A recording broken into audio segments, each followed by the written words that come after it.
I tried getting clean for the first time in 2012 from pills, and right before that, I tried snorting heroin for the first time, and so I knew I was going down a destructive path, and I got arrested actually.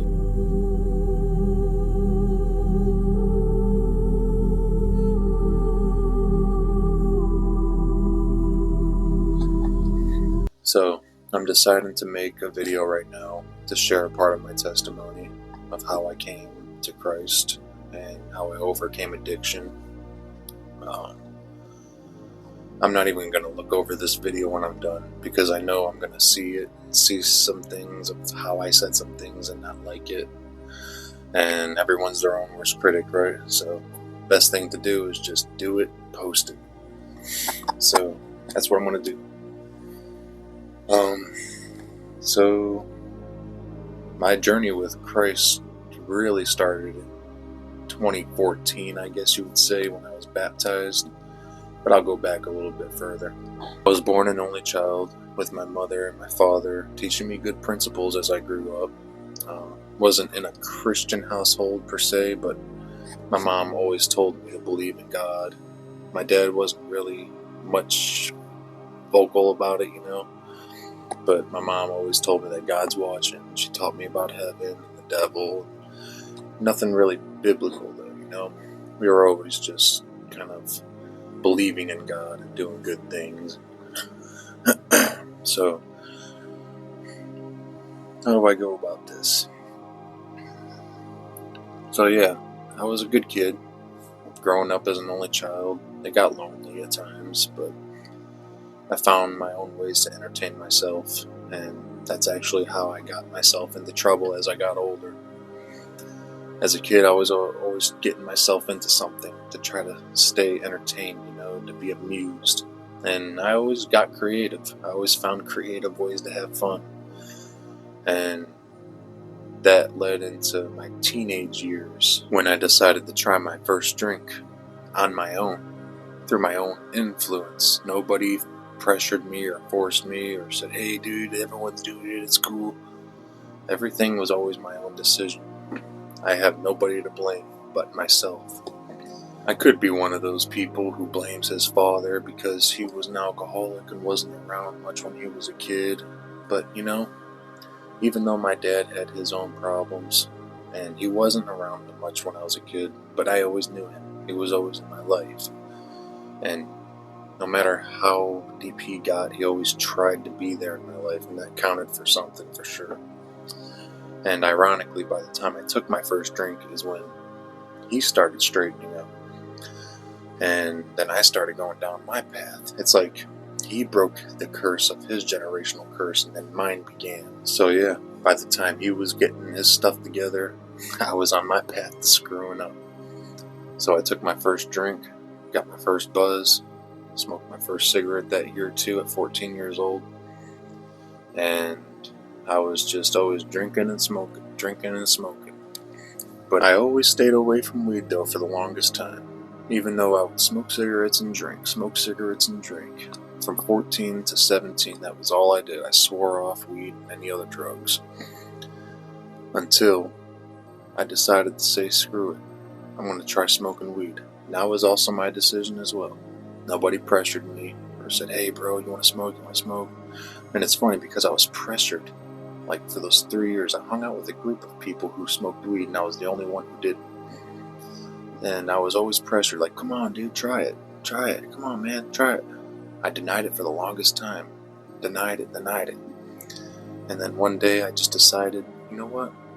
I want to try it. I want to see what all the fuss is about. And then as soon as I tried it, that's when the floodgates opened up. And right after I tried it, everything else started coming along. It really is a gateway drug. Even though alcohol was my gateway drug to marijuana is what opened up all the other things. Because literally right after I tried it, a couple months later, cocaine came around, LSD came around, mushrooms came around. I tried all the fun drugs. It was a good time. Tried them a couple times here and there, partied back and forth for a couple years, experimented with different drugs, and then I found opiates. And that's when everything changed, just like that. Just as soon as I took my first Percocet, I was just like feeling on top of the world. I felt like the first time in my life that void that I've always been trying to fill has finally been filled. And it like felt like this warm blanket was pulled over me. And ever since then, I was on the hunt for Percocets or any kind of opiate pill that would give me that similar feeling. And I was on that since about 17, 18 to 21. And then I tried getting clean for the first time in 2012 from pills. And actually, right before that, I tried snorting heroin for the first time. And so I knew I was going down a destructive path. And I got into rehab, got arrested actually, and then went to rehab, got a chance to not get anything on my record. It was something for when I was scrapping metal, you know. I used to scrap metal for a living, and I actually wasn't even intending on stealing anything and accidentally stole it.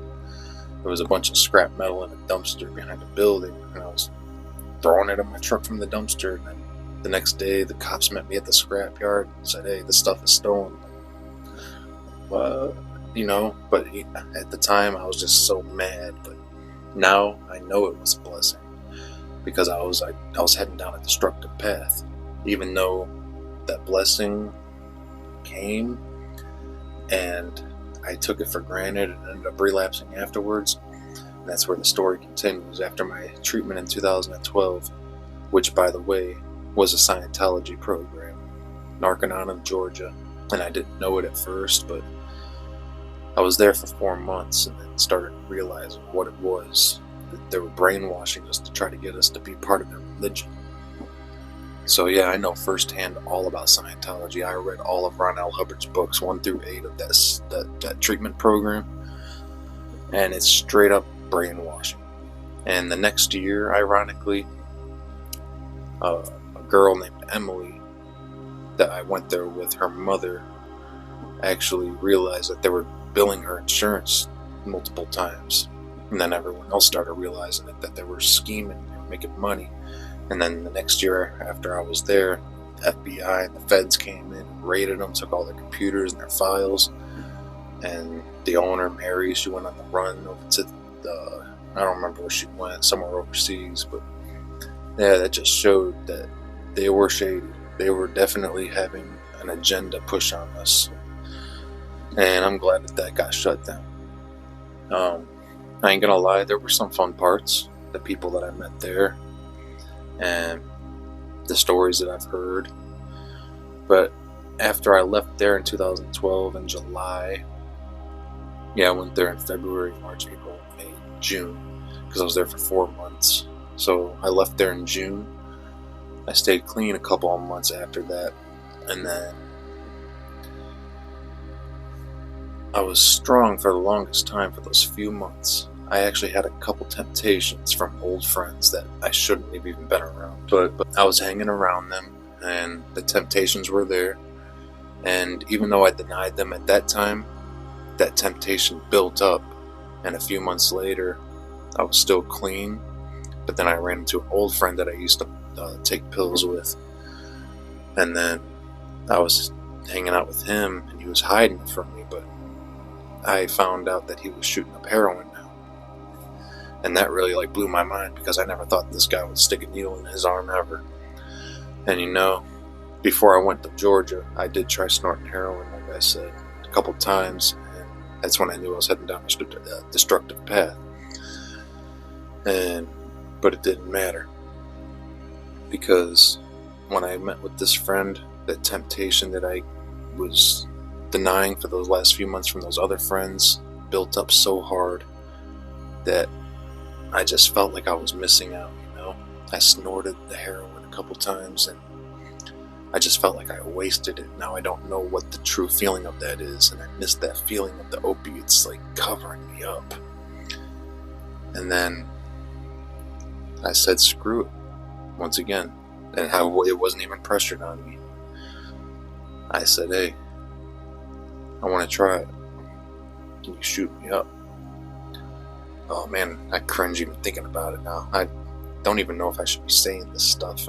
the type of content, but this is a raw story. This is my story, and I'm going to share it how it is. I'm not going to sugarcoat it. I shot poison into my arms for a long time, on and off.